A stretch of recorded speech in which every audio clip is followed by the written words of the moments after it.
तो चलिए सीधा मुद्दे पर आते हैं और समझते हैं कि सोमवार को नेचुरल गैस में क्या क्या हो सकता है। हम फ्राइडे की क्लोजिंग के बेस पर एक बिल्कुल क्लियर और एक्शन लेने लायक ट्रेडिंग प्लान तैयार करेंगे। 255.7 इस नंबर को ना अपने दिमाग में एकदम बैठा लीजिए। ये सिर्फ एक क्लोजिंग प्राइस नहीं है, बल्कि सोमवार के लिए हमारी ट्रेडिंग की पूरी दुनिया का सेंटर पॉइंट है। सच कहूं तो हमारी पूरी की पूरी स्ट्रैटेजी बस इसी एक नंबर के इर्द गिर्द घूमने वाली है। तो सवाल ये है कि भाई इस एक नंबर में ऐसा क्या खास है। असल में ये हमें मार्केट की अगली चाल के बारे में बहुत कुछ बता सकता है। चलिए पता लगाते हैं कि कैसे। तो ये है हमारा पूरा रोड मैप। हम सबसे पहले क्लोजिंग के सेंटिमेंट को समझेंगे, फिर उन इम्पोर्टेंट लेवल्स को मार्क करेंगे और आखिर में एक सॉलिड इंट्राडे प्लान और रिस्क मैनेजमेंट के साथ इसे पूरा करेंगे। चलिए पहला कदम उठाते हैं। 255.7 का आखिर मतलब क्या है? देखिए, ये हमारा पिवट पॉइंट है, मतलब वो जादुई लेवल जो हमें बताएगा कि मार्केट में बुल्स का कंट्रोल है या बेयर्स का। तो ये पिवट पॉइंट काम कैसे करता है? बहुत सिंपल है। अगर प्राइस 255.7 के ऊपर टिकता है तो समझिए कि बायर्स के हाथ में कंट्रोल है, और अगर इसके नीचे फिसल जाता है तो सेलर्स हावी हो सकते हैं। बस इतनी सी बात है।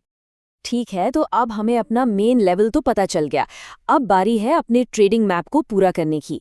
ये वो जरूरी लेवल्स हैं जिन पर सोमवार को हमारी पैनी नजर रहने वाली हैं। अच्छा, तो ये रहे हमारे प्रमुख स्तर।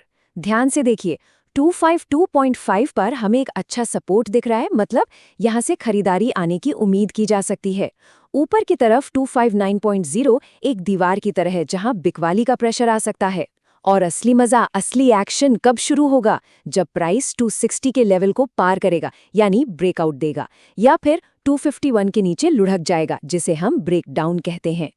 तो अब हमारे पास अपने हथियार यानी कि हमारे लेवल्स तैयार हैं। अब सवाल यह है कि मार्केट खुलने के पहले घंटे में हमारी चाल क्या होगी। चलिए, दो सबसे कॉमन सिचुएशन के लिए अपनी स्ट्रैटेजी बना लेते हैं। देखिए, अगर मार्केट गैप अप खुलता है तो फोमो में आकर कूदना नहीं है, मतलब छूट जाने का डर नहीं पालना है। आराम से इंतजार कीजिए और देखिए कि क्या प्राइस 259 के रेजिस्टेंस को तोड़ पाता है। दूसरी तरफ अगर मार्केट गैप डाउन खुलता है तो हमारी नजरें 252.5 के सपोर्ट पर होनी चाहिए। क्या बायर्स यहां आते हैं और मार्केट को संभालते हैं?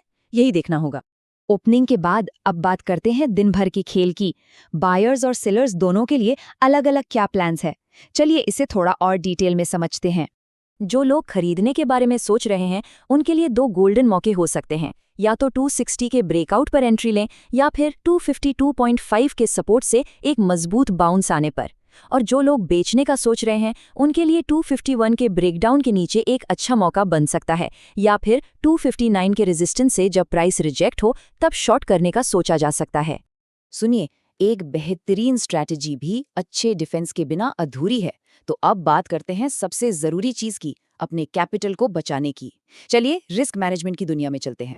किसी भी ट्रेड में कूदने से पहले ये दो बातें जरूर चेक कर लीजिए। पहला, क्या वॉल्यूम आपके साथ है? और दूसरा, क्या कैंडलस्टिक पैटर्न आपको ग्रीन सिग्नल दे रहा है, जैसे कि कोई बुलिश कैंडल जो पिछली रेड कैंडल को पूरा निगल जाए। ये दो कदम आपके जीतने के चांस को काफी बढ़ा सकते हैं। देखिए, ट्रेडिंग में ना डिसिप्लिन ही सब कुछ है। झूठे ब्रेकआउट से बचिए, हमेशा एक रीटेस्ट का इंतजार करना समझदारी है। अगर मार्केट सुस्त है, एक दायरे में फंसा हुआ है, तो भाई साइड में बैठना ही सबसे अच्छा ट्रेड है। और वो गोल्डन रूल तो हमेशा याद रखना है, जब भी मन में कोई डाउट हो तो ट्रेड मत कीजिए, पैसा बचा रहेगा। ट्रेड में घुसने से पहले ही बाहर निकलने का प्लान तैयार होना चाहिए। आपका स्टॉप लॉस कहाँ होगा, और क्या आपका जो टारगेट है वो आपके रिस्क से कम दोगुना है? अगर जवाब नहीं है तो शायद वो ट्रेड लेने लायक ही नहीं है।